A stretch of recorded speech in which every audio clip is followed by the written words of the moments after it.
জানাই শুভ দুপুরের অনেক অনেক শুভেচ্ছা ভালোবাসা। আশা করি তোমরা সবাই ভালো আছো, ভালো থেকো, সুস্থ থেকো। আমিও ভালো আছি। তো তোমরা সবাই কে কী করছো? রান্নাবান্না সবার হয়তো হয়ে গেছে, আর অনেকের হয়তো যারা তাড়াতাড়ি খাও তারা খেয়ে নিয়েছো। আমার আজকে একটু পোস্ট হতে দেরি হয়ে গেল। দেখো আজকে আমাদের দুপুরের কী মেনু। আজ তো মঙ্গলবার, জয় শ্রীরাম, হনুমানজি সকলের ভালো করুক, সকলেই ভালো থেকো। চট করে দেখে নাও আজকে রান্না। খুব সিম্পল রান্না, তাই তোমাদের সাথে একটু প্রতিদিনের মতো শেয়ার করে নিই।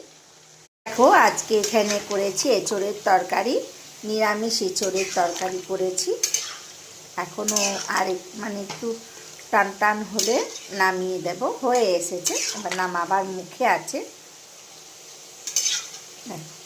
এঁচোড়ের তরকারি আর এখানে করেছি, এটাও আমার প্রিয়, আর এটা সব থেকে আমার বেশি ভালো লাগে, সজনে ডাঁটা চচ্চড়ি। মানে ডাঁটাগুলো একটু মোটা মোটা হলে ভেতরের শাঁসটা খেতে আমার দারুণ লাগে। তাই আজকে এই সর্ষে দিয়ে একদম শুধু ডাঁটা দিয়ে করেছি। আর এখানে লাল লাল করে এঁচোড়ের তরকারি করেছি। এই হলো আমাদের আজকের মেনু।